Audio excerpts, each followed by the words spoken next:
अब अगर आप साउंड इफेक्ट्स नहीं निकाल पा रहे हैं तो आपके लिए जुगाड़ लाता हूँ। रुकिए दोस्तों, इस तरह से कुछ सर्च कर लेना, क्लिक कर दो तो समझ आ गया बच्चों कि कैसे साउंड इफेक्ट्स निकाला है मैंने।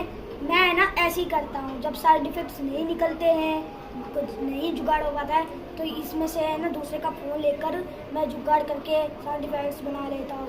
दोस्तों अगर तुम्हें भी ऐसा नहीं आता है तो तुम भी मेरी तरह ट्राई करके देख लो, कमेंट पे बताओ। तो दोस्तों तब तक के लिए बाय बाय।